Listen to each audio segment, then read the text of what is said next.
Alhamdulillah nahmaduhu wa nasta'inuhu wa nastaghfiruh wa nu'minu bihi wa natawakkalu alayhi wa na'udzu billahi min shururi anfusina wa min sayyiati a'malina may yahdihillahu fala mudilla lahu wa may yudlilhu fala hadiya lahu wa ashhadu an la ilaha illallah wahdahu la sharika lahu wa ashhadu anna Muhammadan abduhu wa rasuluh. Amma ba'd, fa inna khairal hadisi kitabullah wa khairal hadi Muhammad sallallahu ta'ala alaihi wasallam wa sharral umuri muhdatsatuha wa kullu muhdatsatin bid'ah wa kullu bid'atin dalalah wa kullu dalalatin finnar. Qala Allahu tabaraka ta'ala fi kalamihil majid tajri min tahtil anhar খালিদিনা ফিহা আবাদা। আল্লাহ তাবারক তাআলা কোরআনের মধ্যে জান্নাতের কথা ঘোষণা করছেন যে জান্নাত আমি সৃষ্টি করেছি, তাজরি মিন তাহতিল আনহার, এবং সেই জান্নাতে আমি কি করছি, নদী প্রবাহিত করেছি। কি কি নদী প্রবাহিত করছেন? এক জায়গাতে আল্লাহ তাআলা বলছেন মধুর নদী, হ্যাঁ, একদম খাস মধু, পিওর মধুর নদী প্রবাহিত করেছি। আবার দুধের নদী প্রবাহিত করেছি, হ্যাঁ, এভাবে শরাবের নদী প্রবাহিত করেছি, পানির নদী প্রবাহিত করেছি। সকল প্রকার নদী জান্নাতে আমি প্রবাহিত করে দিয়েছি। অর্থাৎ দুনিয়ার নিয়ামত সীমিত।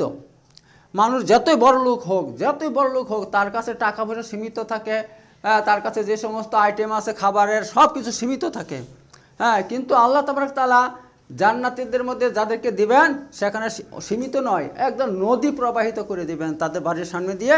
সে নদীগুলো চলবে, এবার তারা যতটুকু মন চাবে সে নদী থেকে তুলে খেতে পারবে। আবার কি আছে, আল্লাহ তাবারক তাআলা অসংখ্য এরকম বাচ্চা, 10 বছরের মতন বাচ্চা ছেলে নিযুক্ত করে দিয়েছেন। হ্যাঁ, তারা কি করবে, ডিশের মধ্যে খাবার নিয়ে, বিভিন্ন রকমের খাবার নিয়ে, অসংখ্য আইটেমের খাবার নিয়ে ওই জান্নাতের সামনে ঘুরে বেড়াবে। জান্নাতের সামনে ঘুরবে এবং বলবে এটা এই আছে, এর মধ্যে এই আছে, আপনার যেটা পছন্দ হয় বলুন, আমরা বের করে দিচ্ছি। হ্যাঁ, আবার এক জায়গায় বলা হয়েছে যে এক ব্যক্তি ফল নিয়ে আসবে, বললো আমার এই ফলটা একবার খান, আপনি একবার খান, একবার খেয়ে দেখেন, একটু টেস্ট করে দেখেন। বলছে এটা কী ফল? এটা তো অমুক ফল, এটা তো একটু আগেই খেয়েছি। বলছে এটা একবার খান, আপনি একবার খেয়ে দেখেন। যখন ওই ফলটা একটু খাবে, তো জান্নাতের মধ্যে যত রকমের ফল আছে, ধরুন 10,000 থেকে 10 লাখ প্রকারের ফল ইনশাল্লাহ থাকবে জান্নাতে। তো সমস্ত ফলের টেস্ট ওই অত অনুভব হবে। যখন এটা মুখের মধ্যে দিয়ে খাবে না চাবাবে, তখন এক এক সময় এক এক টেস্ট থেকে বের হবে, তো সে বলে বোঝানো যাবে না। আর জান্নাতে সব কিছু খাঁটি, দুনিয়াতে তো ভেজাল, মধু ভেজাল, দুধ ভেজাল, হ্যাঁ, যা নেবেন সব ভেজাল। আর জান্নাতের মধ্যে সব খাঁটি, একদম পিওর জিনিস থাকবে সেখানে। অতএব জান্নাতের মধু যারা খাবে তারা চিরজীবন সুস্থ থাকবে, তাদের কোনো রোগ হবে না। হ্যাঁ, জান্নাতের দুধ যারা পান করবে তারা চিরজীবন বলবান থাকবে, স্বাস্থ্য এরকম, মানে তাদের বীরের মতন চেহারা থাকবে, স্বাস্থ্য থাকবে, কোনো দুর্বল হবে না শরীরের মধ্যে। আর জান্নাতের এক একটা জিনিসের এক একটা গুণ আছে, বুঝতে পারছেন তো? তো এই ব্যাপার আল্লাহ তাআলা সমস্ত সব কিছু দিবেন। আবার আল্লাহ তাআলা তো এক জায়গাতে বলছেন, আপনার সূরা ওয়াকিয়ার মধ্যে বলছেন তাদের জন্য পাখির ভুনা গোশত থাকবে, পাখির মাংস থাকবে। এবং এক ব্যক্তি আসবে, এসে একটা পাখি চলে আসবে সামনে, পাখি বলবে আপনি আমাকে খান, বল তোমার গোশতের মধ্যে কী আছে, কী উপকারিতা আছে। তখন সে সব বর্ণনা করবে যে আমার গোশত এত মিষ্টি, এত সুস্বাদু। হ্যাঁ, তো তাকে যখন সেখান থেকে কাটা ছিঁড়া কোনো ব্যাপার নাই, আল্লাহর হুকুমে সে যদি বলে আমি খাবো, সঙ্গে সঙ্গে সে কাটা ছিঁড়া হয়ে যাবে, রান্না হয়ে যাবে, কয়েক সেকেন্ডের মধ্যে সামনে পরিবেশন পর্যন্ত হয়ে যাবে। তো এই ব্যাপার, তো এভাবে আল্লাহ তাআলা অসংখ্য নিয়ামত জান্নাতের মধ্যে রেখেছেন। কারণ কিসের জন্য? আমাদের জন্য। তো এই জান্নাতে যেতে হলে এবার যে আমলগুলো বলা হয়েছে, সে আমলগুলো, এক নম্বর তো ফরজ নামাজ, সেটা আমাদেরকে পড়তেই হবে, ফরজ নামাজ পড়তে হবে। হ্যাঁ, তারপরে যেগুলো নফল আছে, রোজা আছে, ফরজ রোজা আছে রমজান মাসের। এইবার এই আমলগুলো যদি আমরা করি তাহলে আমাদের জন্য ইনশাআল্লাহ গ্যারান্টি দিয়ে জান্নাত থেকে পারে, ঠিক আছে? তো আল্লাহ তাআলা এবং তার নবী সাল্লাল্লাহু আলাইহি ওয়াসাল্লাম কোরআনের মধ্যে এবং হাদিসের মধ্যে অসংখ্য এরকম আমলের কথা বলে দিয়েছেন যে আমলগুলো করলে কী হবে, জান্নাতে যাওয়ার সার্টিফিকেট পাওয়া যাবে। তো এগুলো আমি এক এক করে বলছি। এখন 22 নম্বর আল্লাহর ভয়ে কান্না করা। এবং তারপরে পাহারা দেয়া, এটা হচ্ছে 22 নম্বর। ঠিক আছে, তো আল্লাহ রসুল সাল্লাম বলছেন যেই চোখ, দুই চোখ কখনো জাহান্নামে যাবে না, জাহান্নাম হারাম তাদের জন্য। 1 নম্বর ওই চোখ যেই চোখ আল্লাহর ভয়ে কান্না করবে, আর 2 নম্বর ওই চোখ যেই চোখ রাত জেগে আল্লাহর রাস্তায় পাহারা দিবে, আল্লাহর রাস্তায় পাহারা দিবে, তো তাদের জন্য জাহান্নাম হারাম একেবারে। তার মানে কি তারা গ্যারান্টিতে জান্নাতে যাবে। ঠিক আছে, তো এই ব্যাপার আমরা আল্লাহর ভয়ে কান্না করতে হবে, লোক দেখানো কান্না করলে হবে না।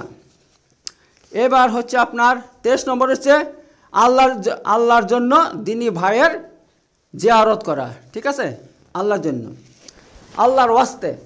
হয়তো আপনার কোনো আত্মীয় আছে, কোনো অসুস্থ হয়ে গেছে, এবার আপনি যদি আল্লাহর ওয়াস্তে তাকে জিয়ারত করতে যান যে আল্লাহর জন্য আমি যাচ্ছি, তাহলে উপকারিতা কী হবে? হাদিসের মধ্যে এসেছে, আল্লাহ রাসূল সাল্লাল্লাহু আলাইহি ওয়াসাল্লাম বলছে, আব্দুল্লাহ ইবনে আব্বাস হাদিসটা বর্ণনা করছেন যে আল্লাহ রাসূল সাল্লাল্লাহু আলাইহি ওয়াসাল্লাম বলছেন হাদিসে কুদসি।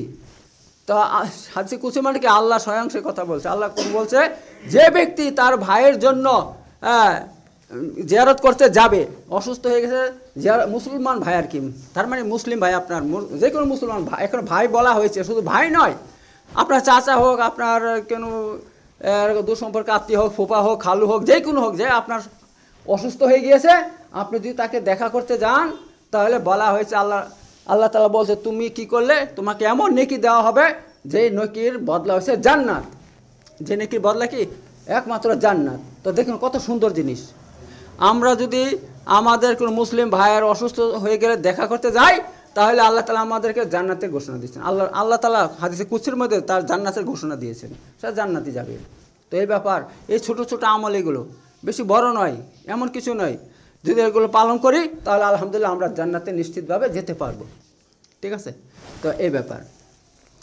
আবার অন্য হাদিসের মধ্যে কি বলা হয়েছে, যে ব্যক্তি তার মানে কোনো ভাইয়ের জিয়ারত করতে যাবে, অসুস্থ হয়ে গেছে, এখন ভাই বলা হয়েছে, শুধু ভাই নয়, আমার যে কোনো আত্মীয় হোক, আপনার যে কোনো আত্মীয় হোক, হ্যাঁ, হয়তো শাশুড়ি অসুস্থ হয়ে গেছে, বা শ্বশুর অসুস্থ হয়ে গেছে, শালা অসুস্থ হয়ে গেছে, হ্যাঁ, ফুফা ফুফু, যে কেউ অসুস্থ হয়ে গেছে, আপনি দেখা করতে যান, তাহলে কি বলা হয়েছে যে আপনার জন্য 70,000 ফেরেশতা দোয়া করবে, আপনার জন্য মাগফিরাতের দোয়া করবে। আর দেখেন 70,000, একটা দুইটা না, 70,000 ফেরেশতা, হাদিসের কথা, এটা আল্লাহ রাসূল সাল্লাল্লাহু আলাইহি ওয়াসাল্লামের কথা, যিনি জীবনে কোনোদিন মিথ্যা কথা বলেন নাই। ঠিক আছে, তো এবার ফেরেশতা যদি দোয়া করে আপনার জন্য, আমার জন্য, আল্লাহ কি কবুল করবেন না? অবশ্যই, কারণ ফেরেশতাদের কোনো কাজ নাই, কোনো মানে ওদের একমাত্র কাজ আল্লাহর ইবাদত করা। সব সময় ওরা খায় না, পান করে না, কিছু করে না, ওরা পবিত্র, এত আল্লাহ তাবারক তাআলা ফেরেশতাদের দোয়া অবশ্যই কবুল করবেন। এই ব্যাপার। তা আমরা কি করব? আমাদের যদি কেউ মুসলমানের মধ্যে কেউ অসুস্থ হয়, আমরা তাকে দেখা করতে যাব ইনশাল্লাহ, তাহলে আমাদের কি হবে? এই নেকিগুলো আমরা প্রাপ্ত হব, এই ফজিলত আমরা জান্নাতের এই সার্টিফিকেটটা ইনশাল্লাহ পেয়ে যাব। ঠিক আছে, আর 23 নম্বর বললাম আল্লাহর জন্য দিনী ভাইয়ের জিয়ারত করা। 24 নম্বর হচ্ছে ওযুর, আচ্ছা, ওযুর পর নফল নামাজ পড়া। ঠিক আছে, হাদিসের মধ্যে এসেছে আল্লাহ রাসূল সাল্লাল্লাহু আলাইহি ওয়াসাল্লাম বলছেন, যে ব্যক্তি ভালো উত্তমভাবে ওযু করলো, ঠিক আছে, উত্তমভাবে ওযু করে এসে সঙ্গে সঙ্গে কী করলো? 2 রাকাত তাহিয়াতুল ওযু পড়ে নিল। ঠিক আছে, আপনি 2 রাকাত নফল নামাজ পড়ে নিলেন, তো বলা হয়েছে আপনার জন্য বাস জান্নাত, এর বিনিময় জান্নাত। কে বলছে? আমাদের নবী হযরত মুহাম্মদ মুস্তাফা সাল্লাল্লাহু আলাইহি ওয়াসাল্লামের সার্টিফিকেট আমাদেরকে দিচ্ছেন যে এই ব্যক্তি জান্নাতি, জান্নাতি ভাই। তো এটা দেখেন, এটা কিন্তু এমন কোনো কাজ, কঠিন কাজ নয়। আমাদেরকে মসজিদে তো আসতে হয় নামাজ পড়ার জন্য, আসতে হয় কি হয় না? আমাদেরকে ওযু করতে হয় নামাজ পড়ার জন্য, তো আমরা একটু আগে চলে আসবো, এসে ওযুটা করলাম, করে কী করব? 2 রাকাত নফল পড়ে নেব, আল্লাহর ওয়াস্তে পড়ে নেব। আর মনে মনে বলবেন, হ্যাঁ আল্লাহ তাবারক তাআলা, আমার এই নামাজের একমাত্র উদ্দেশ্য আমার যাতে মরার পর আমি জান্নাত পাই, বাস, যাতে মরার পর জান্নাত পাই, দুনিয়া কিন্তু আমার উদ্দেশ্য নাই। তুমি এবার দেখেন, দুনিয়া এমন জিনিস না, ওইটা ভাগ্যের ব্যাপার। আপনার ভাগ্যে আল্লাহ যতটুকু রেখেছে সেতটুকু পাবেন, আমলের সাথে কিন্তু সম্পর্ক নাই দুনিয়াটা। বুঝতে পারছেন তো? এটা আমি ক্লিয়ার করে দিই আজকে। দেখুন, এমন নয় যে আপনি যদি 5 ওয়াক্ত নামাজ পড়েন, রোজা রাখেন, তাহলে আল্লাহ আপনাকে বেশি করে টাকা দিবে, ধন সম্পদ দেবে, কখনো না, কখনো না। তাহলে সবার আগে মসজিদের ইমামগুলো বড় লোক হয়ে যেত, যদি তাই হইতো, কারণ তারা 5 ওয়াক্ত নামাজ পড়ে পড়তে হয় ওদেরকে, তাহলে ওরা ওদের মতো নাকি তো কী করতে পারছে না, তাহলে ওরা বড় লোক হয়ে যেত। কিন্তু দেখা যায় কি উল্টো, দুনিয়ার মধ্যে ইমামরা সবচেয়ে বড় অভাবী হয়, অর্থাৎ বেতন অল্প হয়, এ হয়, সে যাই হোক গা। তো বলার উদ্দেশ্য হচ্ছে এই, মানুষের রুজির সম্পর্ক সম্পূর্ণ ভাগ্যের সাথে, ভাই আমলের সাথে নাই, আমলের সাথে নাই।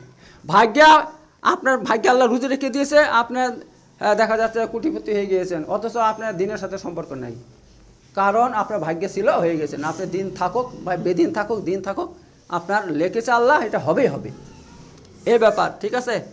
এইবার আপনি যে নেক আমল করবেন তার সম্পর্ক কার সাথে? আখিরাতের সাথে। বাস, আপনি যে নেক আমল করছেন কিন্তু দুনিয়াতে আপনার ভাগ্য নয়, আখিরাতে কি হবে? নেক আমল করলেই আপনি আখিরাতে এই মর্যাদা প্রাপ্ত হবেন, এই জান্নাত প্রাপ্ত হবে না ইনশাআল্লাহ, ঠিক আছে। তো আল্লাহ তাআলা জান্নাতের মধ্যে 100 তালা আছে। জান্নাত কত তালা?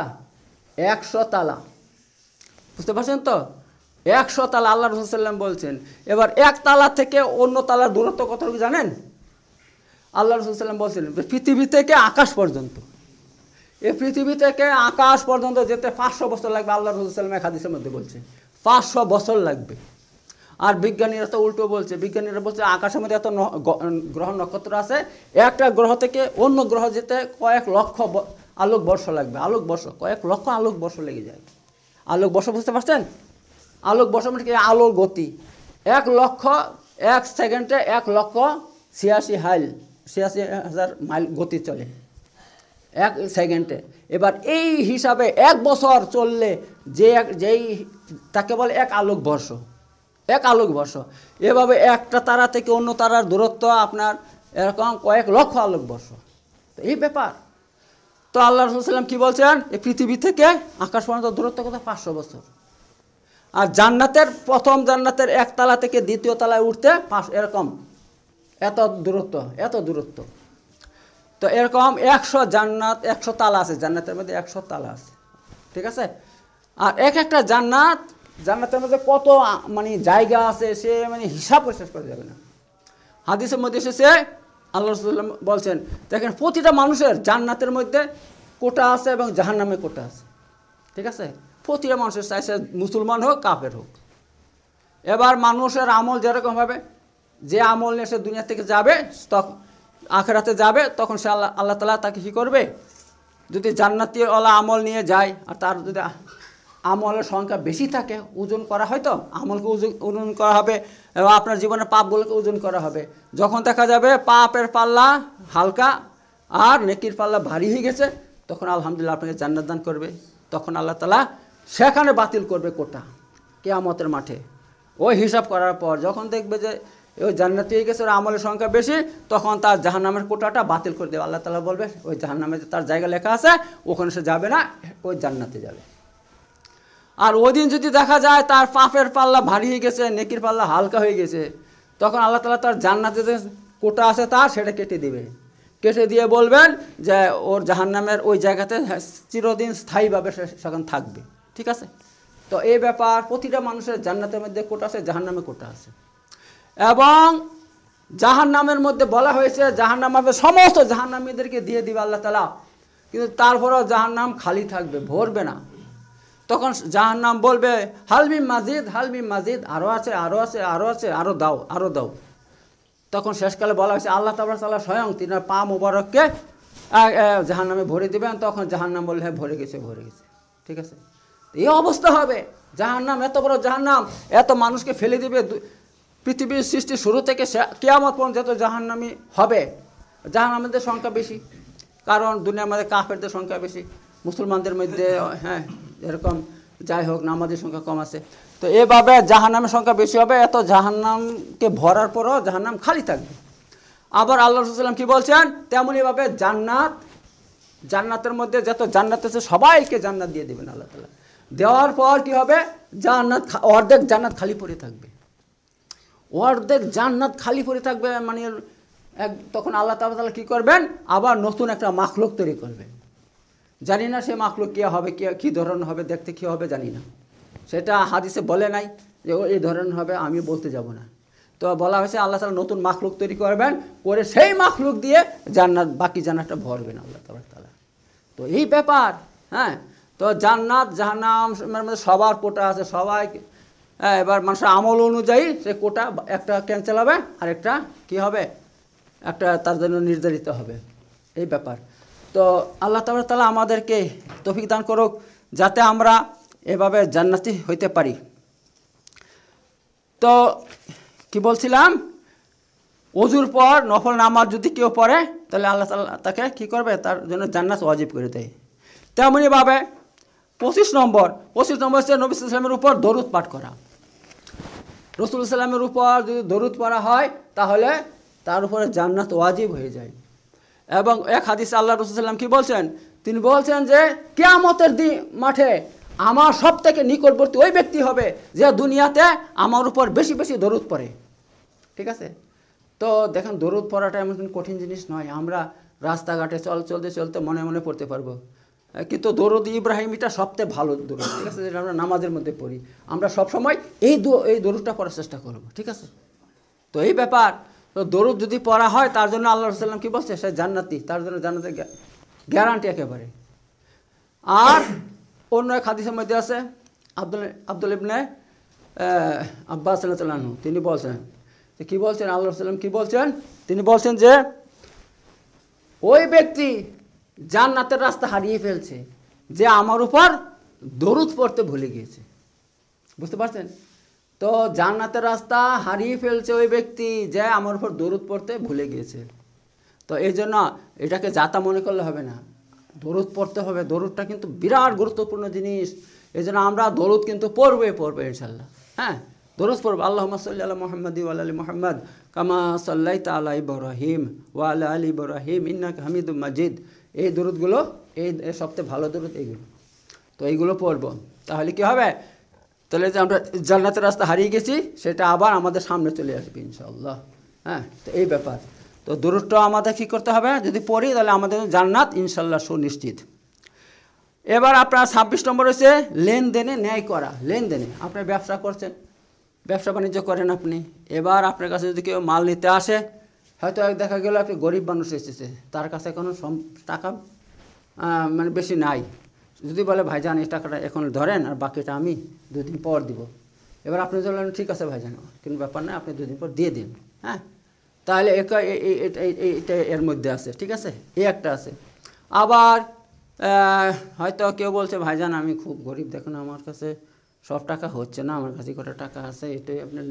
এবারে আপনি যে আল্লাহর জন্য, আল্লাহর ওয়াস্তে, যে ঠিক আছে মনে মনে বলছেন আল্লাহ আপনার জন্য আমি, আমার লাভ সেরকম হচ্ছে না, আমি তাকে এটা দিয়ে দিচ্ছি, তার প্রয়োজন আছে আমি দিয়ে দিচ্ছি ওকে, এই মনে করে যদি দেন তাহলে আপনার জন্য জান্নাত ওয়াজিব হয়ে যাবে।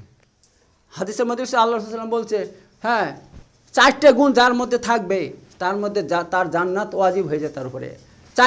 মানে এমন ব্যবসায়ী যার মধ্যে এই 4টে গুণ থাকবে। এই যে আমি 2টা গুণ বললাম, এই উদারতা, তাকে বাংলাতে কী বলে, উদারতা বলা হয়। উদারতা বলা হয় যদি আপনার মনটা উদার হয়, মানুষকে মাফ করতে চান, মানুষকে কিছু ছাড়তে চান, তো এই জিনিসটা আপনার মধ্যে থাকে তাহলে আল্লাহ আপনার জান্নাতে গ্যারান্টি দিচ্ছেন এরকম ব্যবসায়ীদের জন্য। তো এই ব্যাপার। তো 26 নম্বর হয়েছে এটা। আর 27 নম্বর মুসিবতে সবর করা। হ্যাঁ, আল্লাহ রাসূল সাল্লাল্লাহু আলাইহি ওয়াসাল্লাম কী বলছেন, যে ব্যক্তি মুসিবতের শুরুতে সবর করবে আল্লাহ তাআলা তার জন্য কি রেখেছেন, জান্নাত রেখে দিয়েছেন। বাস, আর দেখেন সবরের পরিমাণ কি, পরিণাম হচ্ছে জান্নাত একেবারে। আল্লাহ সাল্লাম বলে দিয়েছেন এই কথা, যারা সবর করবে শুরুতে। কারণ মানুষের কিন্তু শুরুতে প্রথমে কিন্তু সবর আসে না, অনেকে কিন্তু হাই হতাশ করতে লাগে, কান্না করতে লাগে, হ্যাঁ বুক চাপড়াইতে লাগে, এই করতে লাগে, সেই করতে লাগে, আল্লাহর উপরে রাগ করতে লাগে। হ্যাঁ, তুমি আর কাউকে পেলে না, তুমি আমাকে এমন মুসিবত দিয়েছো, কত দুনিয়াতে লোক আছে, যদি এমন বলে ফেলেন, মুখ থেকে এমন কথা বলে ফেলেন, তাহলে হবে না, তাহলে আপনার জন্য জান্নাতের কোনো গ্যারান্টি নাই। যদি মুসিবত চলে আসে আর আপনি যদি বলেন ঠিক আছে আল্লাহ তাআলা যদি আমার জন্য ভালো মনে করে, আলহামদুলিল্লাহ আমি আল্লাহর জন্য এই মুসিবত কবুল করলাম, যদি কথা বলেন আল্লাহ খুশি হয়ে যাবে, তাহলে আপনার জন্য এই জান্নাতটা ইনশাল্লাহ, যারা সবুর করবে তাদের জন্য জান্নাত রয়েছে, স্পেশাল জান্নাত আল্লাহ আপনাকে দান করবেন ইনশাল্লাহ। তো এই ব্যাপার। নম্বর 28, যে ব্যক্তি অন্ধ হয়ে গিয়েছে, আগে ভালো ছিল, আগে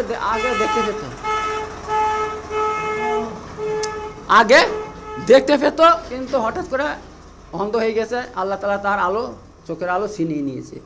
এবার সে যদি আল্লাহর উপর ভরসা করে, আল্লাহ তাআলা আপনি আমাকে আগে দিয়েছিলেন দৃষ্টিশক্তি, এখন ছিনিয়ে নিয়েছেন, সর্ব অবস্থায় আমি আপনার উপর সবর করছি, যদি এমন কথা বলে তাহলে আলহামদুলিল্লাহ সে এ ব্যক্তি জান্নাতি। এ ব্যক্তি কি জান্নাতি, আল্লাহ রাসূলের কথা, আমার কথা না এগুলো। আচ্ছা, আর 29 নম্বর, যে আল্লাহর উপর ভরসা করে সে জান্নাতি। বুঝতে পারছেন তো? যে ব্যক্তি আল্লাহর উপর সর্ব অবস্থায় আল্লাহর উপর ভরসা করবে, আল্লাহ বাস আলহামদুলিল্লাহ, আল্লাহর উপর তাওয়াক্কালতু আলাল্লাহ লা হাওলা ওয়ালা কুওয়াতা ইল্লা বিল্লাহ।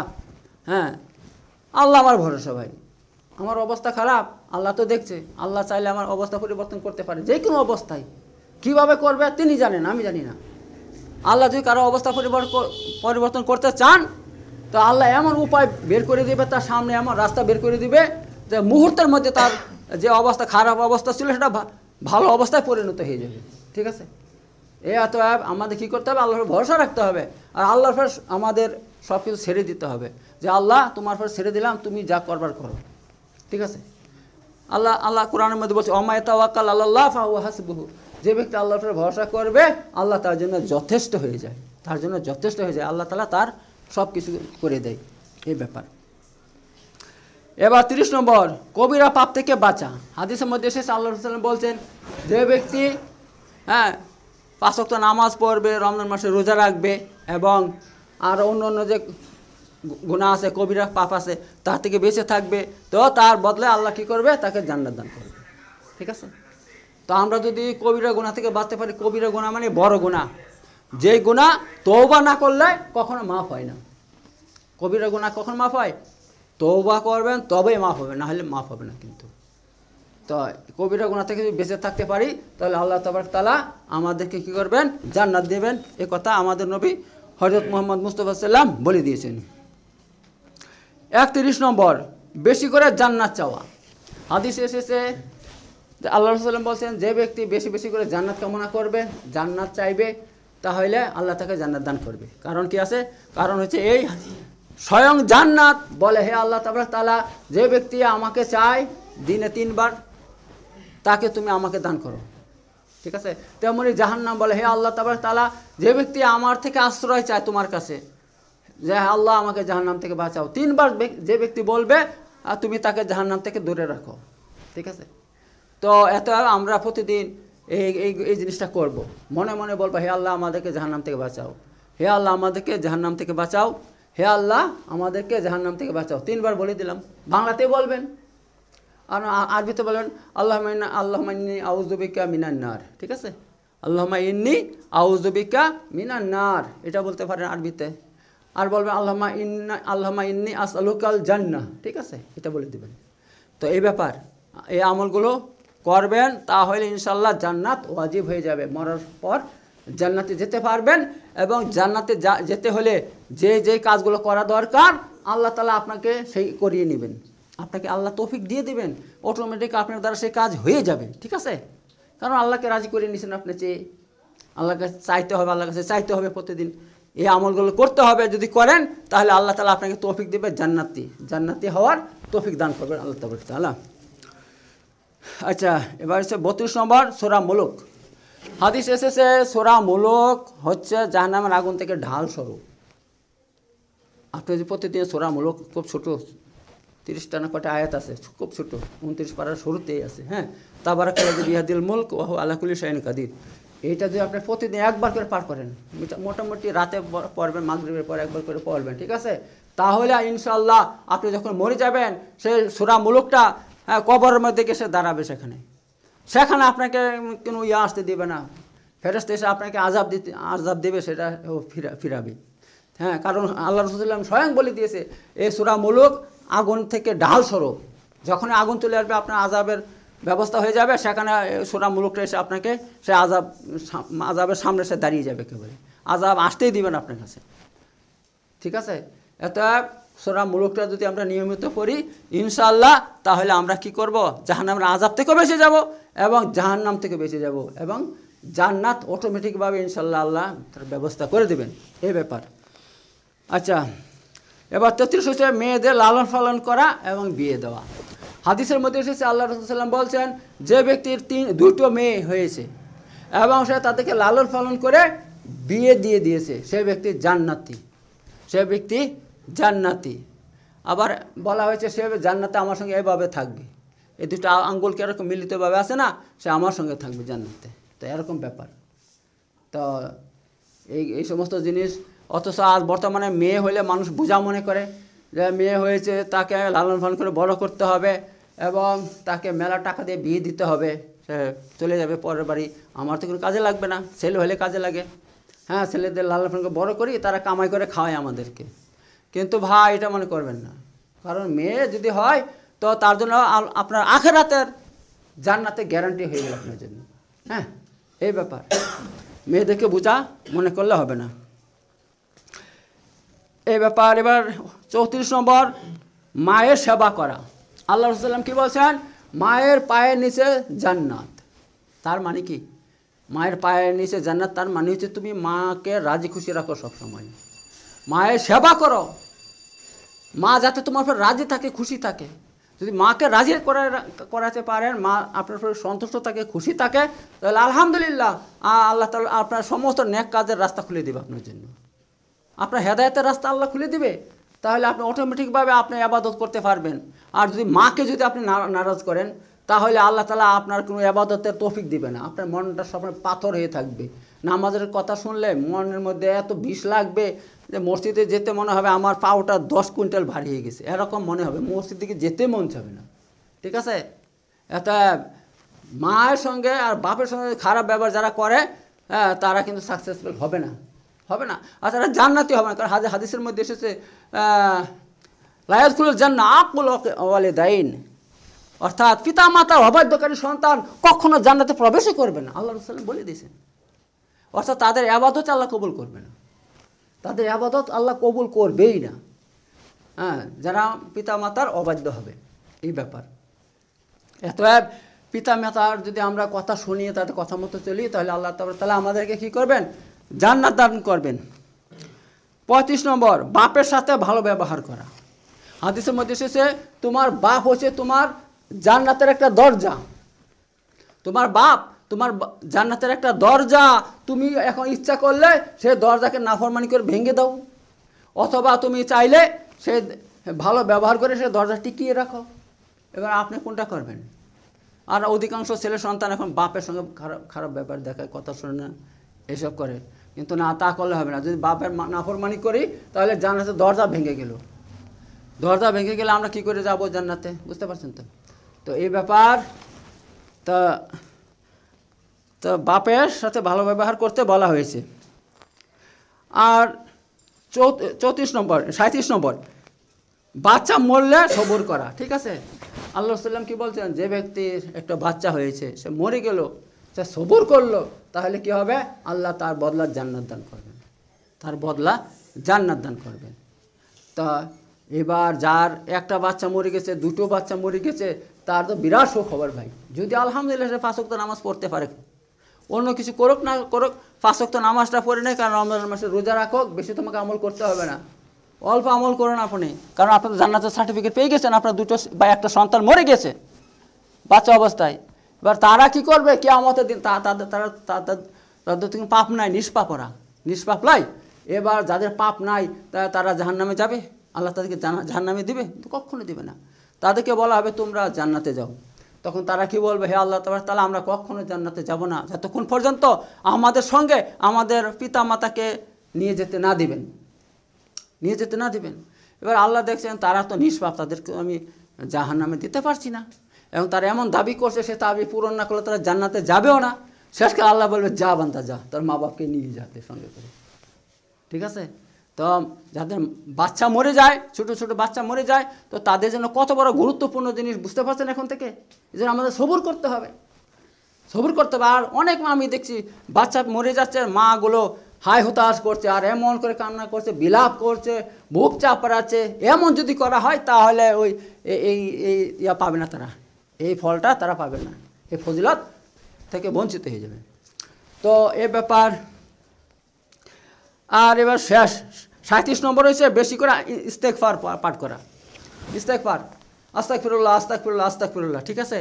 আমরা উঠতে বসতে সবসময় আস্তাগফিরুল্লাহ যদি আমরা পাঠ করি, তাহলে আল্লাহ তাআলা আমাদেরকে জান্নাত তো দিবেন। শুধু জান্নাত নয়, সূরা নূহের মধ্যে আল্লাহ তাআলা দুনিয়ারও এমন 4 থেকে 5টা নিয়ামতের ঘোষণা করছেন। হ্যাঁ সেখানে আল্লাহ তাআলা বলে দিয়েছেন যে আল্লাহ তাআলা বলছেন যদি তোমরা ইস্তেগফার করো, ইস্তেগফার পাঠ করো সকাল বিকাল, তাহলে আমি তোমাদের কি করব, তোমাদের ছেলে সন্তানের ব্যবস্থা করে দেব, তোমাদেরকে সন্তান দিব। দুনিয়াতে সন্তান হচ্ছে মানুষের শক্তি, ঠিক আছে?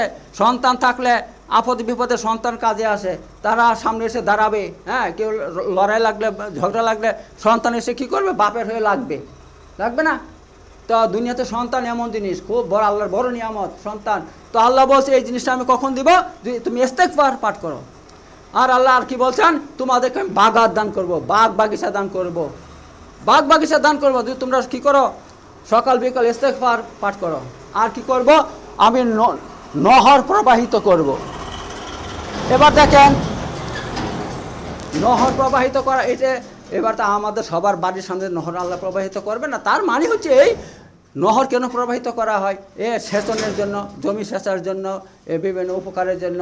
তো আল্লাহ তাআলা সেই কাজটা আমাদের করে দিবেন। অর্থাৎ যখন আমাদের পানির দরকার হবে, বৃষ্টির দরকার হবে, আল্লাহ তাআলা আমাদের পানির ব্যবস্থা করে দিবেন, ঠিক আছে? এই ব্যাপার। তো ইস্তেগফার পড়লে তার গ্যারান্টি দিয়ে দুনিয়ার মধ্যে উপকার হয় আর আখিরাতে উপকার হয়। আর সবচেয়ে বড় জিনিস হচ্ছে ইমানের সঙ্গে তার মৃত্যু হবে।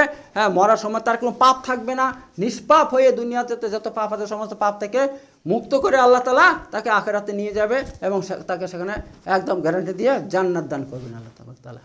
তো এই ব্যাপার 5টা জুমা হইল। আমি আপনাদের সামনে জান্নাতে যেতে হলে হ্যাঁ এই 37টা আমলের দরকার। কিন্তু কখন, ফরজের পর। ফরজ আমরা পড়ব, যেরকম 5 ওয়াক্ত নামাজ ফরজ আছে, রমজান মাসে রোজা ফরজ আছে, হ্যাঁ, যাদের উপর জাকাত যাদের দিতে হবে জাকাত ফরজ। এই কাজগুলো করার পর এই নফলগুলো যদি আমরা পালন করি তবেই আমাদের জন্য জান্নাত। তার সঙ্গে আর কিছু জিনিস থেকে বেঁচে থাকতে হবে, সেটা হচ্ছে কি, চুগলখুরি থেকে বেঁচে থাকতে হবে, হ্যাঁ, হিংসা থেকে বেঁচে থাকতে হবে, তাকাব্বুর থেকে বেঁচে থাকতে হবে। কেন?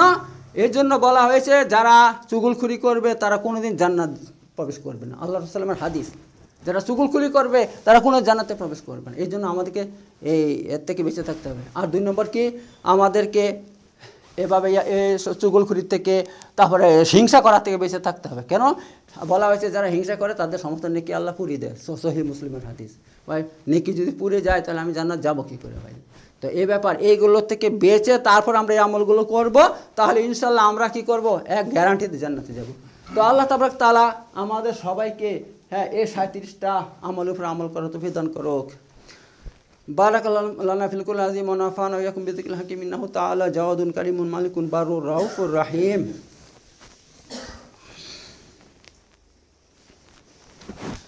وآخر دعوانا الحمد لله رب العالمين.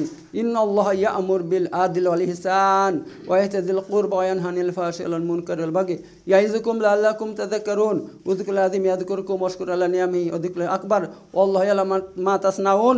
صدق الله العلي العظيم.